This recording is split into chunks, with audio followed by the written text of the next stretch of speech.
Hello my dear students, मैं Sunil sir आपका स्वागत करता हूं अपने यूट्यूब चैनल डीसी अकेडमी में। तो स्टूडेंट्स, आज के इस लेक्चर में हम लोग बात करेंगे पैराग्राफ 9 के बारे में। आपको पता है कि मैंने इससे पहले पैराग्राफ 8 तक की जो है आपको ट्रांसलेट करा दिया था।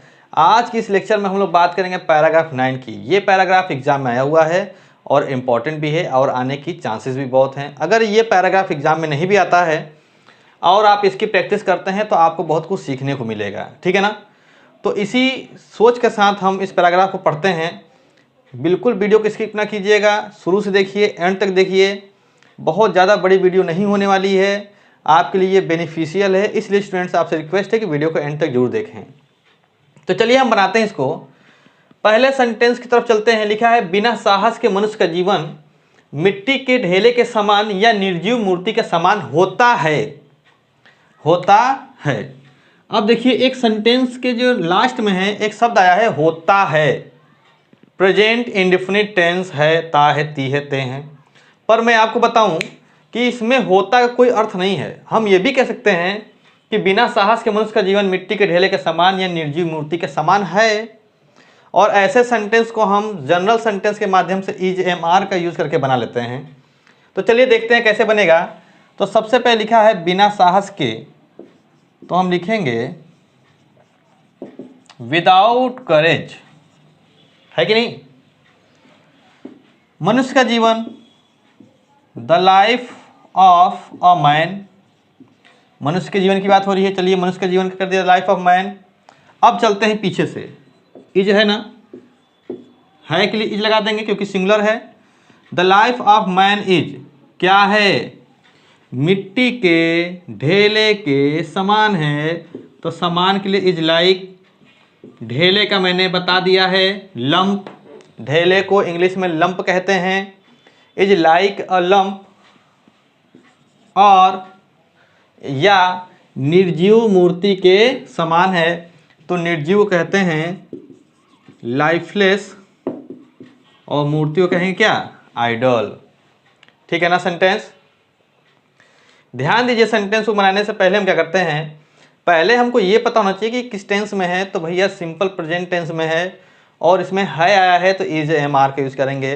कोई वर्क नहीं हो रहा कि हम यहाँ पर वर्ब की फर्स्ट फॉर्म में एस यस या वर्ब की फर्स्ट फॉर्म लगाएं, ठीक है ना। इसको जनरली हम इससे बना देंगे।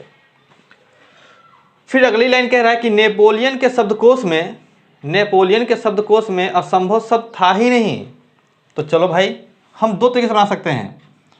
एक तो हम there was no word like impossible. कोई दिक्कत है क्या भाई यहाँ पर? या देखिए, हम जब किसी चीज़ के बारे में इंट्रोडक्शन देते हैं तो सेंटेंस को there is, there was, there were, there are से वही तो बनाते हैं ना। तो there was no word like impossible कहाँ नहीं था भाई, नेपोलियन के शब्द में, इन नेपोलियन डिक्शनरी। क्या दिक्कत है भाई? नेपोलियंस डिक्शनरी में कोई दिक्कत है क्या? नेपोलियन एपोस्ट्रोफियस लगा के डिक्शनरी कर लिए। तो there was no word like impossible in Napoleon's dictionary. Clear. अब आगे देखते हैं।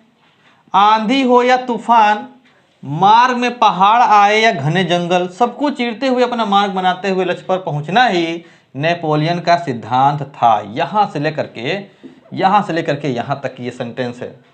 अगर आप एक स्टूडेंट हैं और आप जस्ट मान लीजिए क्लास 10th में या 12th में हैं, तो इस सेंटेंस को देख करके आपको पसीना आएगा कि अरे यार, अब यहाँ से लेकर यहाँ तक है कैसे बनाएं। अरे आने दो यार, सेंटेंस को देखो, रूल को फॉलो करो। आंधी हो या तूफान, तो हम लिखेंगे it may be a dust storm. यानी कि आंधी के लिए हम लिख देंगे ए डस्ट स्टॉर्म या फिर स्टॉर्म इस तूफान। ठीक है, ये बन गया।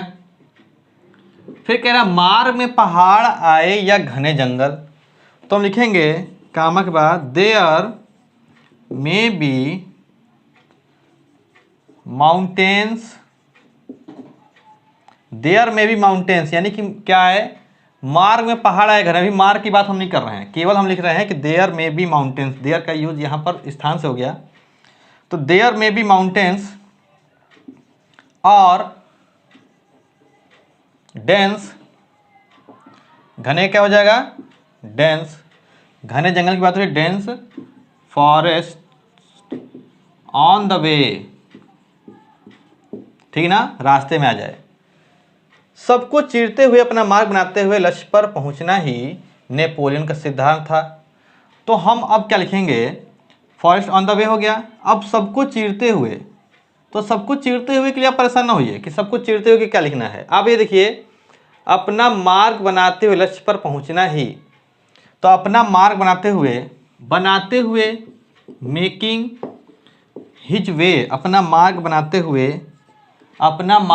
हुए कर लिख दिया मेकिंग हिज वे, सबको चीरते हुए, यानी कि through all of them. Through all of them मतलब कि जितना भी लिखवाया था ना कि आंधी हो या तूफान हो, मार्ग में पहाड़ आए, घने जंगल आए, सबको चीरते हुए, तो थ्रू ऑल ऑफ देम यानी कि उनके अंदर से निकलते हुए, अपना मार्ग बनाते हुए, तो making his way through all of them यानी कि सबको चीरते हुए, लक्ष्य पर पहुंचना ही, टू पाना, टू गेट या फिर to reach the goal, goal means क्या, लक्ष्य पहुंचना ही। तो कह रहे हैं कि all of them to get या फिर टू रीच द गोल, ठीक, नेपोलियन का सिद्धांत था, was the principle of Napoleon, ठीक है ना। अगर आप यहाँ से चाहें स्टूडेंट्स, अगर आप चाहें तो यहाँ से एक दूसरे तरीके से भी इसको बना सकते हैं। देखिए यहाँ से हम कर सकते हैं ऑल ऑफ देम के बाद कॉमा लगाइए और यहाँ लिखिए इट वॉज द, हम यह काम करते हैं, इसको हटा देते हैं। देखिए यहाँ से हम क्या तरीका बना सकते हैं, देखिए यहाँ से हम ये लिख सकते हैं कि it was the principle of Napoleon to get या फिर रीच द गोल, यह भी हम कह सकते हैं। देखिए एक बार फिर से समझ लीजिए, हमने लिखा आंधी व तूफान हो, it may be dust storm और storm, there may be mountains और dense forest on the way, making his way through all of them, it was the principle of Napoleon to get the goal, यही जो है Napoleon का सिद्धांत था अपने लक्ष्य को पहुंचने का। फिर आगे कह रहा है कि इसी कारण ऑन अकाउंट ऑफ दिस, इसी कारण से भी नेपोलियन जो है, इसी कारण से नेपोलियन, ठीक है ना, नेपोलियन विश्व की महान विभूति बना। तो Napoleon became a great personality, विभूति का क्या लिख देंगे, personality in the world, personality of the world, ये क्या है, सॉरी, नेपोलियन विश्व की महान विभूति बना। तो लिख देंगे ऑन अकाउंट ऑफ दिस, इसी कारण से नेपोलियन बिकेम, बना और great personality of the world, संसार का, ठीक है ना। तो यहाँ पर हमारा सेंटेंस यहाँ तक बन गया कि इसी कारण नेपोलियन विश्व की महान विभूति बना। तो on account of this Napoleon became की spelling, became a great personality of the world, clear. यहाँ पर महान विभूति का हम ग्रेट पर्सनालिटी मतलब व्यक्तित्व बना। आपको जो कार्य करना है उसको अवश्य कीजिए। तो देखिए you must do the work, यानी कि आपको वह कार्य करना चाहिए, you must do the work in your hand. ये जरा एक मतलब इसको समझिए, इसको कैसे मैंने बनाया। ये जो लिखा है ना, आपको जो कार्य करना है उसको अवश्य कीजिए, इसको आप याद कर लीजिए। ऐसे सेंटेंसेस को बनाने के लिए हम क्या करते हैं, you must do the work, you must do the work in your hand. जो भी आपको करना है, इसका मतलब होता है इन योर हैंड का, कि you must do the work in your hand. तो हमारा ये सेंटेंस बन जाता है। तो उम्मीद करता हूँ कि आपको इस सेंटेंस को बना करके बहुत अच्छा लगा होगा। इस तरह के सेंटेंस को कैसे बनाते हैं, अगर इस तरह के एग्जाम में आ जाता है तो हम किस प्रकार से अपना प्रेजेंस ऑफ माइंड को यूज़ करके इन सब पैराग्राफ का हम इंग्लिश में ट्रांसलेट कर सकते हैं। तो स्टूडेंट्स, अगर वीडियो आपको अच्छी लगी है तो वीडियो को लाइक करें, अगर पहली बार चैनल पर हैं तो सब्सक्राइब कर लीजिएगा और अपने दोस्तों को भी शेयर कीजिए स्टूडेंट्स। तो स्टूडेंट्स, फाइनली आपका देखने के लिए बहुत बहुत धन्यवाद। Thanks for watching.